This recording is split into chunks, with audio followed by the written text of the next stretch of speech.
제 집 등기부에서 제 이름이 사라져 있었습니다. 대출 거래 내역서에는 모르는 8천만 원이 기재되어 있었고 그 사람의 휴대폰에서 가족 요청에 의한 진단서 파일이 발견되었습니다. 40년 지기 친구는 고개를 돌린 채 그 말을 그냥 지켜보기만 했습니다. 제 모든 계좌가 해지된 그날 실제 진단서 결과는 정상이었습니다. 이렇게 조작된 진단서를 도대체 어떻게 뒤집을 수 있을까요? 어머니는 편안하게 요양원에서 지내시면 됩니다. 그렇게 믿었던 사람이 그렇게 당연하다고 여겼던 일상이 사실은 나를 위한 함정이었다는 걸 나는 아직 모르고 있었습니다. 저와 제 남편 그리고 저희 아들, 그 삼각관계가 무너질 때까지는 말이죠. 저는 지난 40년을 남편과 함께 살아왔습니다. 퇴직 후 작은 공장을 운영하시는 남편은 체면을 무척 중시하시는 분이셨지요. 외부에서는 늘 단란한 가정의 가장으로 보이셨어요. 아들은 대기업에 다니는 듬직한 장남이고 딸은 멀리 다른 도시에서 잘 지내고 있으니 저희 부부는 이제 서로 의지하며 여생을 보내면 된다고 생각했습니다. 특히 아들 녀석은 어려서부터 아버지를 무척 따랐고 성인이 된 후에도 주말이면 꼭 찾아와 안부를 물으며 효심이 지극해 보였습니다. 남편은 그런 아들을 무척 자랑스러워하셨고 자연스럽게 모든 일을 아들과 상의하시곤 했죠. 재산 문제도 마찬가지였습니다. 저희 집은 시골에 오래된 단독주택이지만 땅값이 오르면서 꽤 값나가는 재산이 되었습니다. 논도 한 똑이 있어서 매년 조금씩 나오는 전세금이 생활비의 보탬이 되었지요. 그런데 작년 봄 남편이 저에게 말씀하셨습니다. 여보, 요즘 등기 같은 것도 복잡하고 우리가 나이 들면 관리하기 힘들 거 아냐. 아들이 대신 관리를 해주는 게 낫지 않을까? 저는 그 말에 고개를 끄덕였습니다. 사실 제가 최근 들어 자꾸 물건을 두고 다니거나 약 먹는 시간을 까먹는 일이 잦아지면서 스스로도 불안했거든요. 병원에 가보니 나이 탓인지 기억력이 좀 떨어질 수 있다는 말만 들었지만 마음 한구석에는 걱정이 자리 잡고 있었습니다.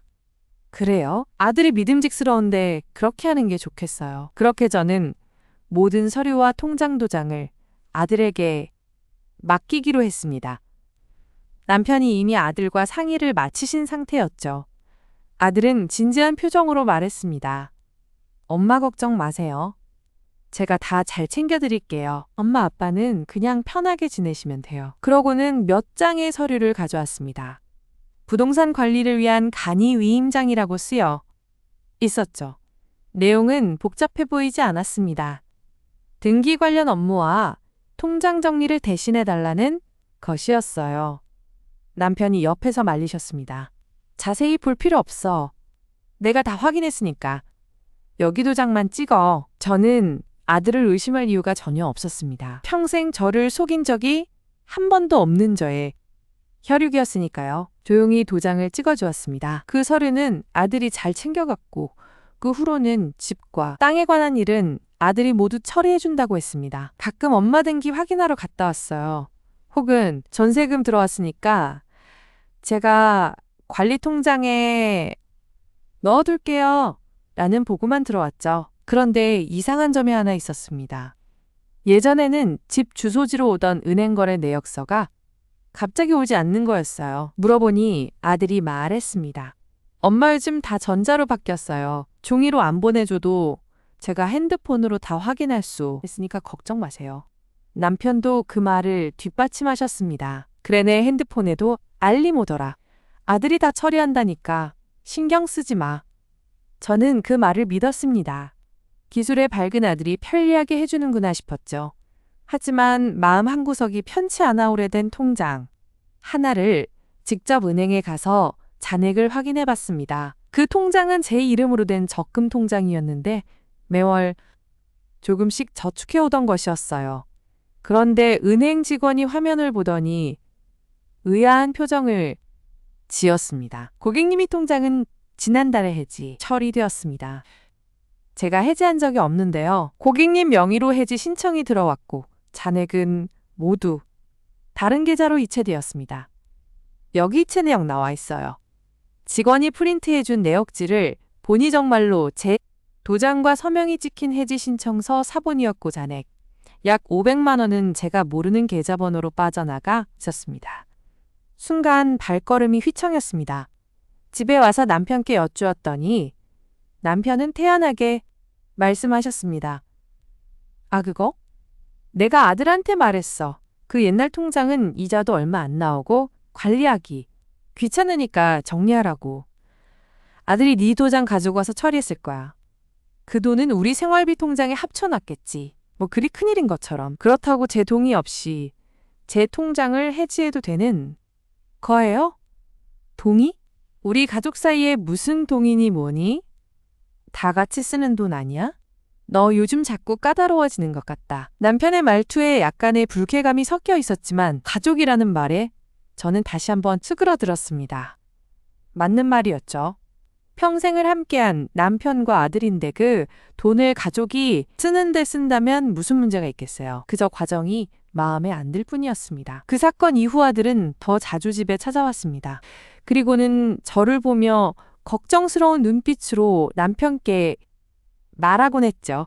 아빠 엄마가 요즘 또 물건을 두고 다니시던데 저번에는 약국에서 약을 두고 오셨다고 하시더라고요. 혹시 병원에 다시 한번 데려가 보는 게 좋지 않을까요? 남편은 그 말을 듣고 저를 유심히 바라보셨습니다. 그러게 자꾸 잊어버리시더라. 기억력 검사 같은 거 다시 한번 받아보는 게 좋겠다. 저는 발끈했지만 그들의 걱정 가득한 눈빛을 보니 할 말이 없었습니다. 정말 제가 자꾸 까먹는 걸까? 하는 의심이 들기도 했죠. 결국 아들의 주선으로 대학병원 신경과 예약이 잡혔습니다. 검사 나라들은 회사에 결근까지 하며 저를 모시고 왔습니다. 다양한 검사를 받고 의사 선생님과 상담을 했죠. 의사 선생님은 복잡한 표정으로 검사 결과지를 보시며 말씀하셨습니다. 나이를 고려하면 기억력 저하가 좀 보입니다. 치매 초기 단계를 의심해 볼 수 있겠네요. 정기적으로 검사를 받아보시고 약도 처방해 드리겠습니다. 저는 멍했습니다. 주변 모든 것이 흐릿하게 느껴졌습니다.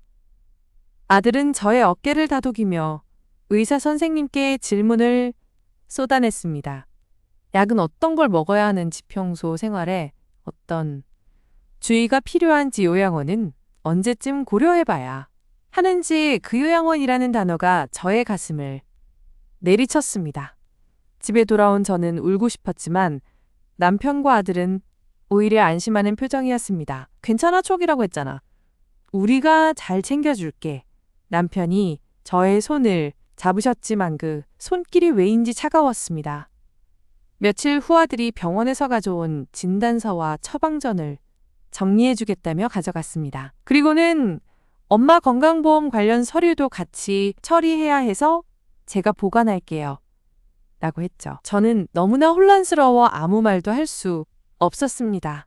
그러던 어느 날 딸이 갑자기 전화를 했습니다. 평소처럼 안부를 묻다가 말끝을 흐리며 물었죠. 엄마 혹시 집 등기나 재산 관련해서 무슨 일 있으세요? 왜 그러니? 갑자기? 아니 그냥요. 지난번에 집에 갔을 때 오빠가 아빠랑 무슨 서류에 도장 찍는 거 보긴 했는데 아빠 도장이 아니라 엄마 도장 같더라고요. 이상해서 저의 심장이 쿵 하고 내려앉았습니다. 아들이 가져간 그 위임장, 딸이 본 서류는 대체 무엇이었을까? 그때 전화 나투에서 딸의 목소리가 작아졌습니다. 엄마 제가 오빠 핸드폰을 실수로 떨어뜨렸을 때 잠깐 화면이 켜졌는데 엄마 요양원이라고 검색한 기록이 보였어요. 무슨 일 있는 거 맞죠? 전화기를 들고 있는 제 손이 떨리기 시작했습니다. 딸의 전화를 끄는 뒤 저는 한동안 거실 소파에 앉아 멍하니 있었습니다. 엄마 요양원 검색 기록. 그 단어들이 머릿속을 떠나지 않았습니다. 아들은 저를 정말로 요양원에 보내려는 걸까요? 아니면 단순히 정보를 찾아본 것일 뿐일까요? 저는 스스로를 합리화하려 했습니다. 아들이 걱정이 되어 미리 알아본 것일 수도 있지 않을까. 그런 마음으로 저녁 식사 자리를 맞이했지만 식탁 위 공기는 어딘가 찌뿌듯했습니다. 오늘 딸이 전화했었어. 제가 입을 열었습니다. 남편과 아들은 동시에 저를 쳐다보았습니다. 아들의 얼굴에 살짝 경련이 스쳤지만 곧 평정을 되찾았습니다. 왜? 무슨 일 있어? 남편이 국물을 떠먹으며 무심코 물었습니다. 그냥 안부 인사였어. 그런데 내 도장으로 뭔가 서류에 도장 찍는 거 봤다고 하더라. 무슨 서류였니? 순간 식탁이 조용해졌습니다. 아들이 숟가락을 내려놓는 소리가 유난히 컸습니다. 아, 그거요. 아들이 허를 찔린 사람처럼 잠시 말을 더듬다가 빠르게 말을 이었습니다. 그냥 집 관리 관련된 간이 서류였어요. 등기소에 제출하는 거라서 엄마 도장도 필요했죠. 별거 아니에요. 별거 아니면 왜 나한테 말도 없이 한 거야? 제 목소리가 자기도 모르게 높아졌습니다. 엄마 그때 말씀드리려고 했는데 엄마가 머리 아프다 하시고 누워 계셔서 아빠가 대신 처리해도 된다고 하셨잖아요. 아들은 남편을 바라보며 말했습니다. 남편이 고개를 끄덕였습니다. 그랬지. 내가 동의한 거다. 너 요즘 컨디션이 안 좋아 보이니까 자꾸 이런 일로 신경 써서는 안 되겠더라. 아들이 잘 처리할 거야. 모든 것이 너무나 자연스럽게 돌아갔습니다. 제가 기억이 나지 않는다는 점제가 요즘 머리가 아프고 혼란스러워한다는 점을 이용해 모든 것을 너를 위한 배려로 포장하는 느낌이었습니다. 저는 더 이상 묻지 못했습니다. 묻는다 해도 또 다른 합리적인 설명이 돌아올 것만 같았습니다. 그로부터 일주일쯤 지난 어느 날 우편함에 보험사에서 오는 서한이 도착했습니다. 저는 평소 보험 관련 서류는 아들이 모두 처리한다고 했기에 봉투를 뜯어보지도 않고 아들에게 건네주었습니다. 아들은 봉투를 받아들자 표정이 굳었습니다. 이게 왜 집으로 왔지? 중얼거리더니 저를 많이 보았습니다. 엄마 혹시 보험사에서 전화 왔을 때 뭐라고 하셨어요? 무슨 전화? 나는 아무 전화도 받은 적 없는데. 아들은 황급히 휴대폰을 꺼내 어떤 번호로 전화를 걸었습니다. 네, 저번에 말씀드렸잖아요. 모든 서류는 제 쪽으로 보내달라고네. 고객님께 확인해 보셨다고요? 무슨 알겠습니다. 전화를 끄는 아들의 얼굴이 새하얗게 질려 있었습니다. 엄마 정말로 보험사에서 전화 안 오셨어요? 저번 주 화요일 오후에. 정말 없어. 무슨 일인데? 아들은 잠시 말이 없더니 머리를 긁적였습니다. 아, 그냥 보험 만기 관련해서 상담원이 확인. 전화를 드렸대요. 제가 모든 걸 대신 처리하기로 했는데 회사 측에서 한 번 더 확인하는 절차가 있다나 봐요. 제가 다시 조치해 놓을게요. 그날 저녁 저는 잠이 오지 않았습니다. 아들의 그 당황한 표정이 자꾸 눈에 밟혔습니다. 무엇을 숨기고 있는 걸까? 새벽 연전은 살짝 일어나 아들이 거실에 놓고 간 서류 가방을 들여다보았습니다. 가방 안에는 여러 은행에서 보내온 거래 내역 확인서, 봉투들이 잔뜩 들어 있었습니다. 모두 제 이름으로 된 봉투였습니다. 하지만 저는 이런 서류들이 집으로 오는 것조차 몰랐습니다. 아들이 말한 대로 모든 서류는 그의 사무실로 보내지고 있었던 겁니다. 가장 위에 있던 봉투를 살짝 꺼내 들었습니다. 봉투는 이미 뜯겨져 있었고 안에는 제 이름으로 된 대출거래 내역서가 들어 있었습니다. 금액이 적힌 난에는 제가 알지 못하는 숫자들이 줄지어 있었습니다. 대출 실행이라는 항목 옆에 3천만 원이라는 숫자가 찍혀 있었습니다. 실행일은 바로 제가 병원에 갔던 그 다음 주였습니다. 손이 떨려 내역서를 제대로 붙들 수 없었습니다. 3천만 원? 저는 그런 대출을 한 기억이 전혀 없습니다. 위임장? 그 위임장으로 대출까지 가능한 건가? 머릿속이 복잡하게 엉켰습니다. 그때 안방에서 발소리가 나더니 남편이 화장실로 가는 모습이 보였습니다. 저는 황급히 서류를 봉투에 넣어 제자리에 돌려놓고 방으로 돌아왔습니다. 다음날 아침 저는 마음을 굳게 먹고 아들에게 물었습니다. 아들 나한테 숨기는 거 없지? 나도 알고 싶어. 아들은 커피를 마시다가 그 말에 멈칫했습니다. 엄마 왜 또 그러세요? 숨기는 거 뭐가 있다고요? 어제 보험사 서류도 그렇고 나는 내일을 내가 모르는 게 이상해. 내 통장이나 재산 상황을 말해줄 수 없니? 아들의 눈빛이 순간 차가워졌습니다. 엄마 그건 엄마가 알면 더 혼란스러워지고 기억하라니까 힘들어하실 일이에요. 아빠와 제가 다 처리하고 있다고요. 엄마는 건강에만 집중하세요. 의사 선생님도 스트레스 받지 말라고 하지. 알았어요? 그건 내 일이야. 내 재산인데 왜 내가 몰라야 해? 목소리가 점점 커졌습니다. 그 순간 남편이 방에서 나오며 호통쳤습니다. 왜 또 소란이야? 아들이 밤새워 너 일 처리해 주는데 그게 고맙지도 않고 무슨 의심이 그리 많아. 네가 최근에 밥솥 전원도 안 끄고 나간 거 기억나? 가스렌지 불도 안 끈 채 외출하려던 적도 있고. 저는 할 말을 잃었습니다. 사실 그런 적이 있었습니다. 건망증이 심해지면서 자잘한 실수를 몇 번 한 것은 사실이었습니다. 하지만 그게 모든 것을 맹목적으로 믿고 따르라는 이유가 될 수는 없었습니다. 그건 그렇지만, 하지만도 없어. 남편의 목소리는 단호했습니다. 우리가 너를 위해서 이러는 거다. 내 상태가 점점 나빠지고 있다는 걸 인정해야 해. 주변에서도 소문이 나기 시작했다. 옆집 아주머니가 어제 나한테 물었어. 마누라가 좀 이상하다던데 병원은 다녀왔냐고. 체면이 말이 아니야. 체면. 남편이 가장 소중히 여기는 것 중 하나입니다. 저 이상한 행동이 외부에 알려지는 것이 두려운 것이었습니다. 그 두려움이 지금의 이 상황을 더욱 부추기고 있다는 느낌이 들었습니다. 그러니까 요양원 이야기가 나오는 거지? 저는 참다 못해 내뱉었습니다. 남편과 아들이 동시에 저를 바라보았습니다. 아들의 얼굴에 당혹스러운 빛이 스쳤지만 남편은 오히려 담담하게 말했습니다. 요양원은 최후의 선택이야. 하지만 내 상태를 봐서는 전문적인 케어가 필요할 수도 있다는 의사 선생님의 말도 있었어. 우리 집에서 내가 혼자 너를 돌보기에는 벅차. 아들도 자기 집안이 있고. 저는 그 말을 듣고 서서히 무너지는 느낌이었습니다. 저를 돌보기 벅차다? 지금까지 가사 일은 대부분 제가 했습니다. 남편의 약도 챙겨드리고 식사도 준비했는데. 그런데 돌보기 벅차다? 그날 오후 저는 은행에 직접 가기로 마음먹었습니다. 아들이 모르게 집에 있는 제 주민등록증을 챙겨 나왔습니다. 가장 가까운 지점에 들어서자 평소 아들이 자주 만나는 것 같은 담당 직원이 저를 반겼습니다. 어머님, 오랜만에 뵙네요. 아드님이 항상 처리해 오시더니 만 직접 오셨습니까? 내재 통장 좀 확인해 보고 싶어서요. 거래 내역서도 발급해 주세요. 직원의 표정이 미묘하게 흔들렸습니다. 아, 그런데 아드님께서 저희 지점에 특별히 말씀하셨습니다.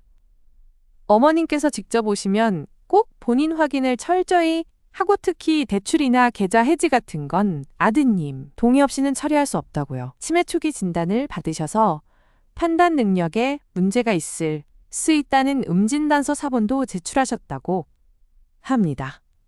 저의 다리가 후들거렸습니다. 진단서 사본을 은행에 제출하다니? 그걸 저는 전혀 모르고 있었습니다. 무슨 소리세요? 딸은 정신이 멀쩡해요. 어머님 진정하세요. 규정상 그렇다는 겁니다. 차라리 아드님께 연락을 드려볼까요? 안 돼요, 연락하지 마세요. 저는 허탈하게 말했습니다. 제가 이 은행에서 조차 정상인으로 인정받지 못한다는 사실에 충격이 컸습니다. 그럼 적어도 제 명의로 된 계좌가 몇 개인지 대출은 있는지 정도만 알 수 없을까요? 직원은 컴퓨터를 몇 번 두드리더니 어려운 표정을 지었습니다. 어머님 명의로 된 예금 계좌는 현재 하나도 활성화되어 있지 않습니다. 모두 해지 처리된 상태로 보이네요.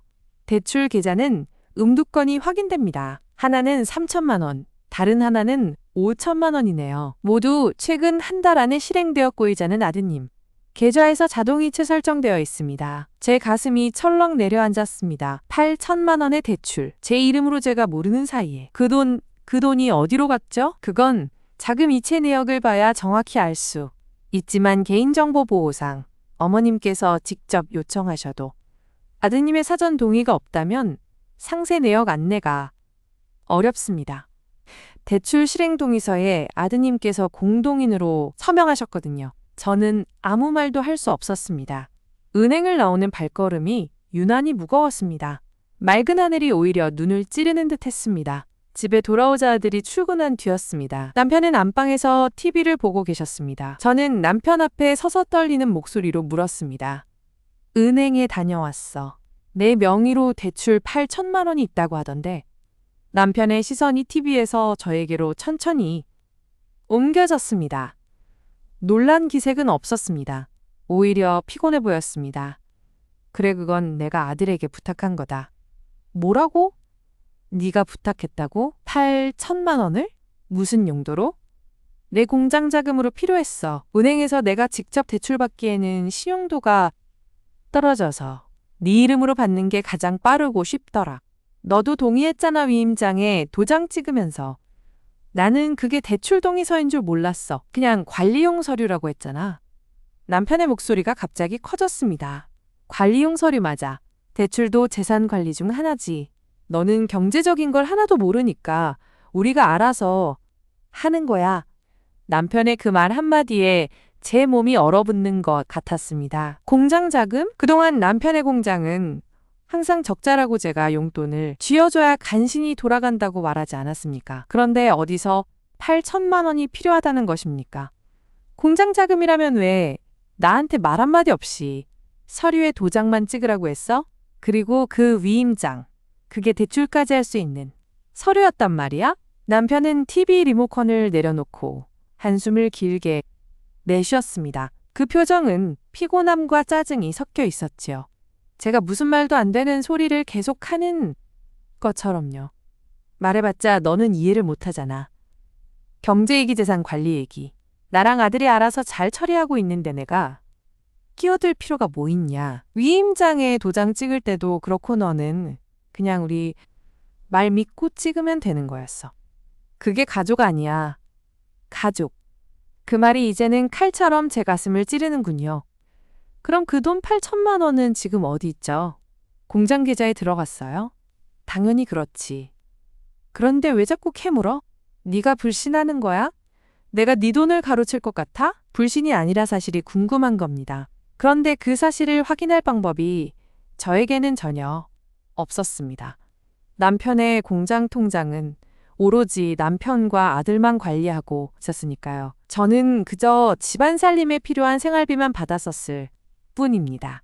그날 이후 집안 분위기가 서서히 얼어붙기 시작했습니다. 남편은 제게 말을 걸지 않으려 했고 아들은 출퇴근 시간을 피하는 것처럼 늦게 들어오거나 아예 회식이 있다며 집에 안 오는 날이 잦아졌습니다. 딸에게 전화를 걸어 털어놓고 싶은 마음이 굴뚝 같았지만 그 아이도 자기 일로 바쁜데 쓸데없는 걱정을 끼칠 수는 없겠다는 생각에 입을 다물었습니다. 그러던 중에 상치 못한 곳에서 연락이 왔습니다. 집 전화로 모르는 번호였지요. 여보세요, 5호 아파트 관리사무소입니다. 거기 김철수 아들 이름 씨 댁이신가요? 네, 맞습니다만 저는 어머니입니다. 아, 어머님. 다름이 아니라 아파트 관리비가 3개월째 체납되어서요. 최종 안내장도 발송했는데 연락이 없어서 전화 드렸습니다. 이번 달 말까지 안 내시면 가압류 절차가 들어갈 수 있다고 말씀드립니다. 순간 제 머릿속이 하얘졌습니다. 아파트? 우리 아들은 분명히 전세 살고 있다 고월세도 없다고 하지 않았습니까? 결혼할 때 우리가 보태준 전세보증금으로 잘 살고 있다고요. 죄송한데요. 어떤 아파트 말씀이신지요? 직원분은 당혹스러운 듯 잠시 멈칫하셨습니다. 서울 559 5호동에 있는 5호 아파트 1102호입니다. 등기상 소유주가 김철수 씨로 되어 있어요. 저는 간신히 정신을 차리고 말했습니다. 일단 알겠습니다. 아들에게 바로 말씀 전하겠습니다. 전화를 끊고도 한동안 제자리에 서 있을 수밖에 없었습니다. 아파트? 소유주? 체납 관리비? 이 모든 정보가 제 지식 바깥의 일들이었습니다. 아들이 무언가를 크게 숨기고 있다는 확신이 공포로 견해의 가슴을 옥죄었습니다. 그날 저녁 아들이 드디어 정시에 퇴근해 들어왔습니다. 남편과 아들은 안방으로 들어가 문을 닫았습니다. 저는 마루에서 설거지를 하며 안방 문틈으로 새어 나오는 목소리에 귀를 기울이지 않을 수 없었습니다. 아빠 그거 어떻게 알았어? 관리사무소에서 전화 왔다고? 어머니가 전화 받았다며. 대체 무슨 아파트 체납 이야기야? 너 아파트가 있어? 아, 그게 사실은 뭐야? 말을 해. 아들의 목소리가 낮아지고 빨라졌습니다. 전세 살던 집 올해 초에 월세로 바꿨어요. 전세보증금 회수해서 좀 필요한 데가 있어서 썼고, 그런데 그 아파트는 제가 좀 투자한 거예요. 친구랑 같이 산 건데 친구가 갑자기 나가자고 해서 제가 지분을 다 떠맡게 된 거죠. 관리비가 밀린 건 월세 수입이 생각만큼 안 나와서 8천만 원이 그 아파트로 갔다는 소리야? 아니요. 그건 아빠 공장 자금으로 쓴 거잖아요. 아파트는 별개고 별개긴 뭐가 별개야. 이렇게 큰 일들을 나한테도 말없이 다 해? 아빠도 아시잖아요. 제가 좀 사업상 빚이 있어서 그걸 감추려면 재산을 좀 불려야 했고 엄마 명의 대출도 그중 하나고 아파트도 그렇고 미친놈아. 네 빚을 갚으려고 네 어머니 재산까지 말아먹은 그리고 그 대출 돈 진짜 내 공장에 들어온 거 맞아? 아빠 조용히 하세요. 어머니가 들을라. 순간 제 손에서 식었던 그릇이 미끄러졌습니다. 땅에 떨어지며 산산조각 나는 소리가 났지요. 안방문이 벌컥 열리며 아들과 남편이 뛰어나왔습니다. 두 사람의 얼굴에는 당황과 경계심이 가득했지요. 왜 그래 엄마? 깜짝 놀랐네. 아들이 달려와 부서진 접시 조각을 줍기 시작했습니다. 저는 아들을 똑바로 바라보며 물었습니다. 목소리는 떨리지 않으려고 애썼지만 속으로는 부서지는 소리와 함께 무언가가 완전히 무너져 내리는 것을 느꼈습니다. 아파트 무슨 아파트야? 관리사무소에서 전화 왔어. 체납 관리비가 3개월이나 됐대. 아들의 얼굴이 확 달아올랐습니다. 남편은 뒤에서 아들을 노려보고 있었지요. 그건 엄마 그냥 작은 투자 실패한 거예요. 제가 처리할 테니까 걱정 마세요. 처리한다고? 너 거기다가 우리 집 전세보증금까지 다 썼다고? 그게 사실이야? 엄마 그건 말해. 제가 평생 처음으로 아들에게 소리쳤습니다. 아들은 눈을 크게 뜨고 할 말을 잃은 채 저를 바라보았습니다. 그때 남편이 앞으로 나섰습니다. 그의 얼굴은 굳어 있었고 눈빛은 차갑게 변해 있었지요. 너 이제 그만 좀 해. 아들이 힘들어하는 거 못 봐? 다 네 탓이야. 네가 그렇게 경제관념이 없고 아무것도 모르니까 우리 부자가 이렇게까지 몰리게 된 거 아니냐. 네가 좀만 알아서 잘했어 도아들이 그렇게까지 빚을 지지 않았을 거야. 남편의 말 한마디가 얼음장처럼 제 심장을 후려쳤습니다. 제 탓? 제가 경제관념이 없어서? 그동안 가족을 위해 집을 위해 모든 것을 내던 저의 삶이 오히려 이 모든 비극의 원인이라는 말입니까? 눈물이 핑 돌았지만 참았습니다. 지금 울면 안 됩니다. 지금은 그럼 내 명예대출 8천만 원은 어디 갔어요? 공장에 들어갔어요? 공장 계좌 내역 좀 보여주세요. 무슨 소리야? 내 사업체 계좌를 네가 무슨 권리로 확인해? 제 이름으로 돈을 빌렸으면 제 권리예요. 내 권리? 너는 그냥 집에서 밥이나 짓는 게 네 일이야. 돈 이야기는 우리 남자가 하는 거야. 그리고 은행에서도 이미 네 상태를 알고 있다고. 치매 초기라서 판단력이 떨어진다고. 그러니까 우리가 대신 관리해 주는 거야. 네가 뭘 안다고? 치매 초기, 그 단어가 다시 등장했습니다. 그것이 이제는 제 입을 막는 최고의 도구가 되어 버렸군요. 그날 밤 저는 잠을 전혀 이루지 못했습니다. 안방에서는 남편의 코골이 소리만이 들려올 뿐이었지요. 저는 살며시 일어나 아들이 쓰는 서재로 갔습니다. 문은 잠겨 있었지만 예전에 아들이 어릴 때 쓰던 서랍키가 제 손에 남아 있었습니다. 조심스럽게 문을 열고 들어갔습니다. 책상 위에는 여러 통장과 서류 뭉치가 놓여 있었습니다. 손이 떨렸지만 하나씩 펼쳐보았습니다. 우리 집 등기부 등본 서본이 있었습니다. 제목란을 보니 소유주가 김철수와 아버지 이름으로만 변경되어 있었습니다. 제 이름은 어디에도 없었지요. 변경일자는 바로 제가 위임장에 도장을 찍은 다음 주였습니다. 또 다른 서류, 아파트 매매 계약서 사본이었습니다. 매수인이 아들의 이름으로 되어 있었고 계약 금액은 3억 원이었습니다. 계약일은 6개월 전. 그때쯤 아들이 회사에서 성과급을 많이 받았다며 저와 남편에게 고급 양복을 사드렸던 기억이 납니다. 그리고 가장 아래에서 병원 봉투를 발견했습니다. 대학병원 로고가 찍힌 봉투 안에는 제 이름이 적힌 진단서 원본이 들어있었습니다.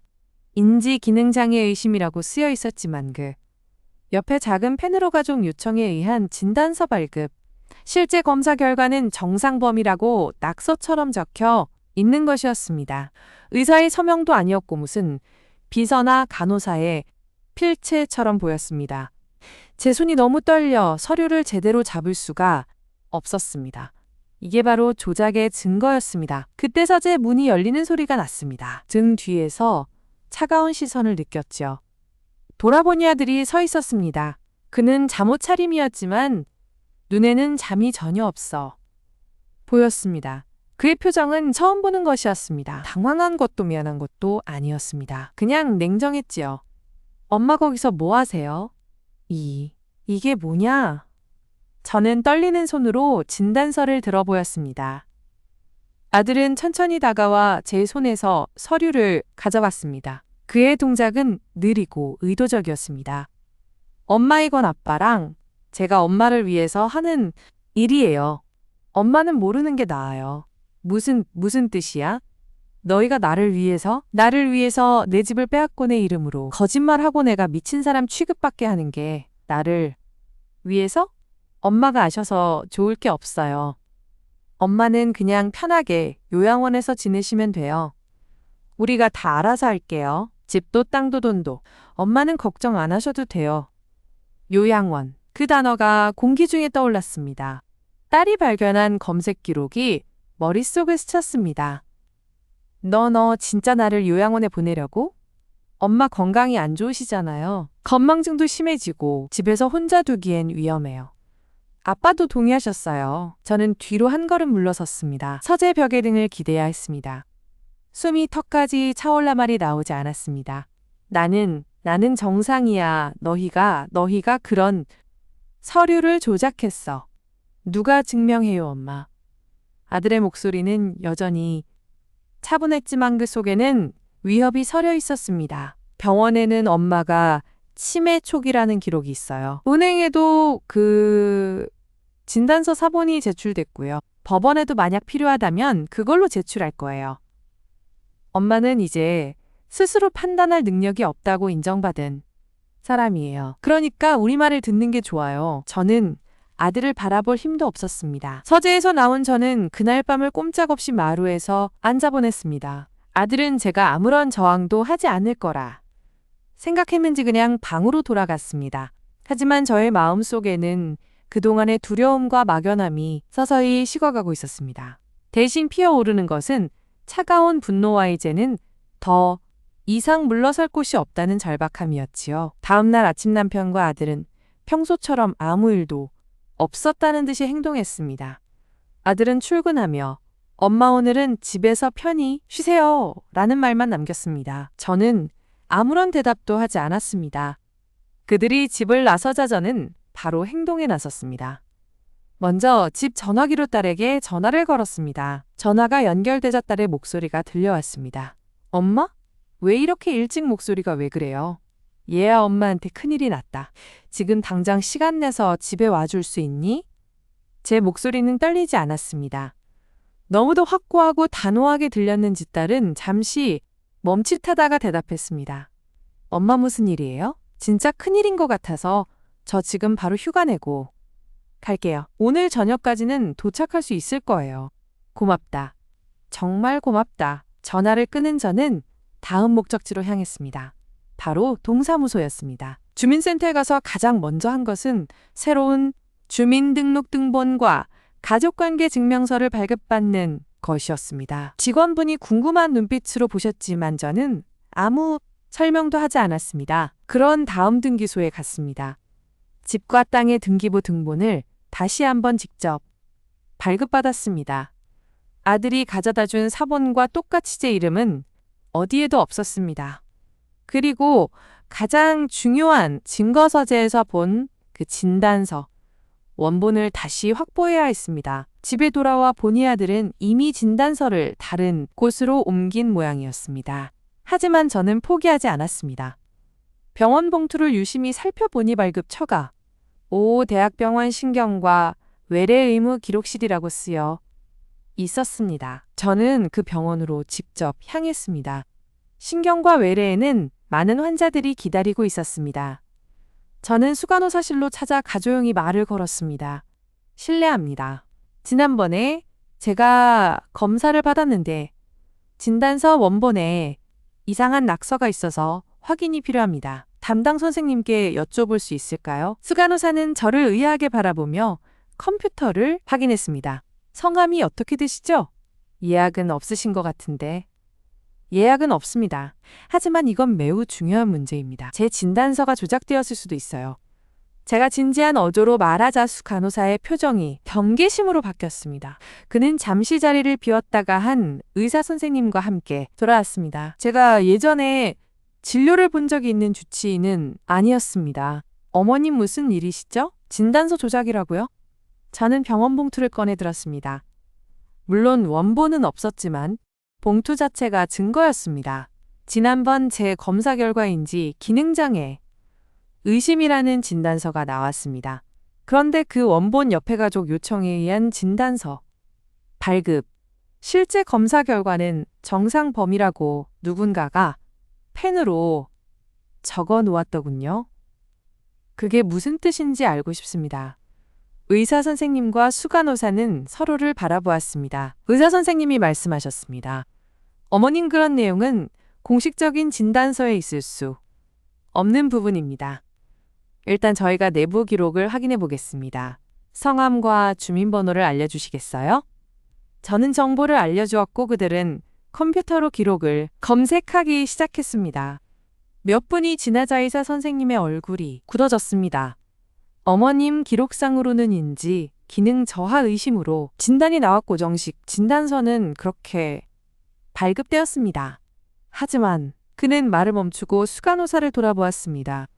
수간호사가 조심스럽게 입을 열었습니다. 실은 외래 기록실에서 일하는 파트타임 직원 하나가 가족의 부탁을 받고 그런 식으로 비공식적인 메모를 진단서 원본에 적은 적이 있습니다. 그 직원은 이미 그 일로 징계를 받고 해고되었어요. 불법적인 행위였죠. 어머님께서 그걸 보셨다면 그건 진단서 자체가 무효라는 뜻입니다.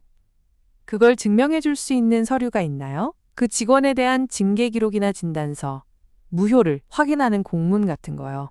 의사 선생님이 고개를 끄덕였습니다.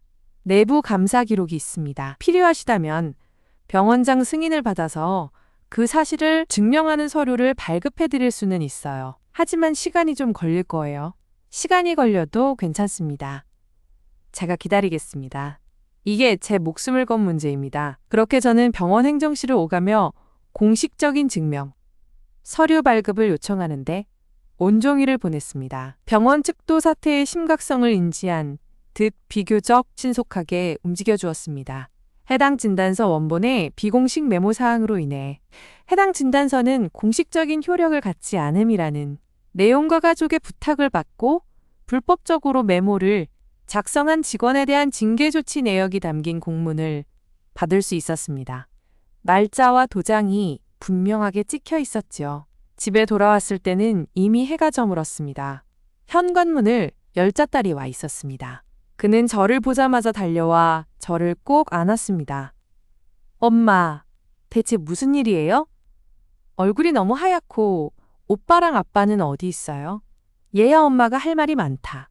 들어오자. 저는 딸을 거실로 데려가 그동안 모은 모든 서류들, 등기부, 등본 아파트, 관리비 체납 안내장, 복사본병원 공문 그리고 제가 예전에 몰래 휴대폰으로 찍어둔 아들의 통장 사진들, 대출이체, 내역이 보이는 을 테이블 위에 펼쳐놓았습니다. 하나씩 설명해 주었습니다. 남편과 아들이 어떻게 저를 속여 위임장에 도장을 찍게 했는지 제 명의로 8천만 원 대출을 실행했는지 집 등기에서 제 이름을 지워버렸는지 조작된 진단서로 저를 치매 환자로 만들려 했는지 딸은 처음에는 믿기지 않는 표정이었지만 서류들을 하나씩 들여다보며 점점 얼굴이 새파래졌습니다. 특히 병원 공문을 보고는 입을 다물지 못했습니다. 이게 다 사실이에요, 엄마? 아빠가 사실이야. 그리고 오빠는 이미 큰 빚이 있어. 그걸 감추려고 이 모든 일을 벌인 거지. 저한테도 말해주지 그랬어요, 엄마. 저도 엄마 편이에요. 딸의 눈에서 눈물이 뚝뚝 떨어졌습니다. 저는 딸의 손을 꼭 잡았습니다. 미안해.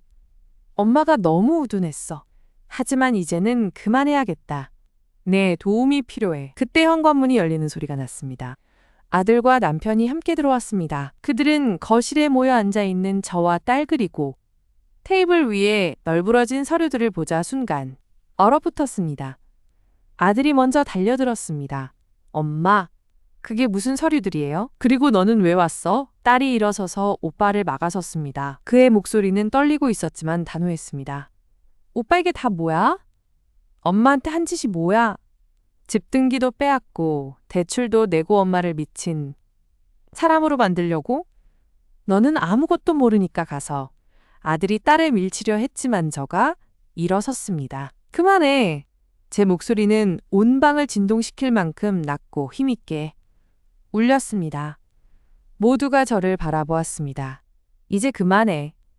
너희가 한 모든 이력이 다 증거가 있다. 조작된 진단서는 병원에서 이미 무효 처리됐어. 공문도 받아왔다. 저는 병원 공문을 들어 그들에게 보였습니다. 남편의 얼굴이 창백해졌습니다. 아들은 그 서류를 빼앗으려 했지만 딸이 막아섰습니다. 아빠도 알고 계셨죠? 오빠랑 같이 엄마를 요양원에 보내려고. 남편은 입을 열지 못했습니다. 그는 그저 바닥만 내려다보고 있을 뿐이었습니다. 그 모습이 오히려 모든 것을 인정하는 것 같았습니다. 내일 우리 가족이 함께 변호사 사무소에 갈 거야. 제가 말을 이었습니다. 네가 만든 그 위임장 그리고 내 명의로 된 모든 대출 등기 변경, 이 모든 것을 원상복구시킬 거야. 만약 협조하지 않는다면 나는 이 증거들을 가지고 경찰에 가겠다. 사기 위조 배임, 얼마나 많은 죄가 될지 네가 더 잘 알겠지. 아들의 얼굴에 공포가 스쳤습니다. 엄마 그건 안 돼요. 너는 그냥 네 빚을 갚으려고 네 어머니를 파산시키고 집에서 쫓아내려 했을 뿐이야. 더 이상의 변명은 듣고 싶지 않아. 그날 밤집안은 죽은 듯이 고요했습니다. 아들은 자신의 방에 틀어박혔고 남편은 안방에서 한숨만 쉬고 있었습니다. 저와 딸은 마루에서 밤을 새우며 이야기를 나누었습니다. 딸은 자기가 다른 도시에 살면서 소홀했음을 반성하며 앞으로는 제 곁에 있겠다고 다짐했습니다. 다음 날 저희는 약속대로 변호사 사무소를 찾았습니다. 남편과 아들도 어쩔 수 없이 동행했습니다. 변호사 선생님께 모든 서류를 보여드리고 상황을 설명했습니다. 변호사 선생님은 엄숙한 표정으로 말씀하셨습니다. 이건 명백한 불법 행위입니다. 특히 진단서 조작과 은행의 허위 제출은 형사 처벌을 받을 수 있는 중죄에 해당합니다. 등기 변경도 위임장의 권한을 넘어선 것이므로 무효로 돌릴 수 있습니다. 아들은 그 자리에서 무릎을 꿇고 사죄하기 시작했습니다. 엄마 저 쿠오려요. 정말 미안해요. 그냥 빚이 너무 커서 막막했어요. 아빠 공장도 자꾸 적자나고 그래서 그게 네 어머니를 배신할 이유가 되느냐? 변호사 선생님이 차갑게 말씀하셨습니다. 지금이라도 모든 것을 솔직히 털어놓고 조속히 원상복구하는데 협조하는 게 당신에게 유일한 길입니다. 변호사의 지도 아래 그날부터 복잡한 절차가 시작되었습니다. 먼저 은행에 가서 조작된 진단서가 무효임을 증명하는 병원 공문을 제출하고 대출에 관한 재심의를 요청했습니다. 은행 측도 사태를 파악하고 아들이 공동인으로 서명한 대출 계약의 효력에 대해 조사에 들어갔습니다. 아들은 결국 모든 것을 털어놓았습니다. 8천만 원 대출 자금 중 실제로 남편의 공장 계좌로 들어간 돈은 고작 1천만 원에 불과했고 나머지 7천만 원은 아들의 개인 빚상환과 아파트 관리비 그리고 그가 투자했다는 다른 사업체로 흘러들어간 것이었습니다. 등기소에는 등기 무효 소송을 준비하면서 동시에 아들을 상대로 한 배임 손해배상 청구 소송도 진행되었습니다. 아들은 결국 자신의 아파트를 처분하여 빚을 갚기 시작했고 저의 집과 땅에 대한 등기 명의는 법원의 결정에 따라 다시 저와 남편의 공동 명의로 복구되었습니다. 물론 그 과정에는 수개월의 시간이 걸렸지만 저는 포기하지 않았습니다. 가장 힘든 것은 남편과의 관계였습니다. 그는 모든 절차 동안 침묵을 지켰습니다. 변호사 사무소에서조차 말이 없었지요. 어느 날 저녁 저는 그와 마주 앉아 이야기를 나누었습니다. 당신은 왜 그랬어? 나를 정말로 믿지 못했어? 남편은 한참을 말리다가 눈을 감았습니다. 나는 체면이 두려웠다. 아들이 빚이 많다는 걸 알게 됐을 때 그게 밖으로 알려지면 난 죽은 목숨이나 다름없다고 생각했어. 그리고 너가 점점 잊어버리는 모습을 보면서 이게 다 네 탓이라는 생각도 들었어. 네가 좀 더 똑똑했더라면 아들이 그렇게까지 빚을 지지 않았을 거야. 그의 말은 여전히 저를 탓하고 있었지만 그 속에는 스스로에 대한 부끄러움도 섞여 있는 것 같았습니다. 나는 더 이상 당신과 함께 살 수 없을 것 같아. 제가 조용히 말했습니다. 신뢰가 무너졌어. 당신은 나를 보호하기는커녕 아들과 함께 나를 함정에 빠뜨리는 데 가담했어. 남편은 아무 말도 하지 못했습니다. 그는 그저 고개를 숙인 채 방으로 들어갔습니다. 몇 달 후 모든 법적 절차가 일단락되었습니다. 대출은 아들이 그 책임을 지고 변제하기로 했으며 집 등기도 원상복구되었습니다. 아들은 회사에서 해고당했고 아내와 이혼한 후 다른 도시로 떠났다는 소식이 들려왔습니다. 빚을 갚기 위해 아파트는 경매로 넘어갔지요. 저는 딸과 함께 살기로 결정했습니다. 딸이 근무지를 현재 살고 있는 도시로 옮겼고 저희는 작은 아파트를 임대해 함께 살게 되었습니다. 오랜 가정주부 생활에서 벗어나 동네 문화센터에 다니며 그림도 그려보고 요리 강좌도 듣습니다. 생각보다 제 기억력은 나쁘지 않았습니다. 그저 스트레스와 소외감 그리고 가족에게 무시당하는 느낌이 저를 혼란스럽게 만들었을 뿐이었습니다. 떠나기 전날 저는 오래된 단독주택을 정리했습니다. 남편은 그 집에 혼자 남기로 했습니다. 그는 요즘 공장을 정리하고 홀로 지내는 듯했습니다. 현관문을 나서며 저는 뒤를 돌아보았습니다. 40년을 살아온 이 집이 이제는 그저 추억 속의 건물로만 느껴졌습니다. 슬픔보다는 해방감에 가까운 무언가가 가슴을 채웠습니다. 딸이 차로 저를 기다리고 있었습니다. 그는 창문을 내리고 저에게 손짓했습니다. 엄마 얼른 타요. 새 집에 가서 엄마가 좋아하실 만한 커튼 골라봐요. 저는 미소 지으며 차에 올랐습니다. 차가 움직이기 시작하자 창밖으로 스쳐 지나가는 낯선 풍경이 보였습니다. 모두 새롭고 조금은 불안하지만 동시에 저를 기다리고 있을 무언가가 가득한 세상이었습니다. 저는 딸의 옆자리에 앉아 그의 손을 따뜻하게 감쌌습니다. 앞으로의 길이 평탄하리라 생각하지는 않았습니다. 하지만 이제는 두렵지 않았습니다. 제 발로 서서 제 눈으로 바라볼 수 있게 되었으니까요. 창밖으로 보이는 하늘은 유난히 높고 푸르렀습니다.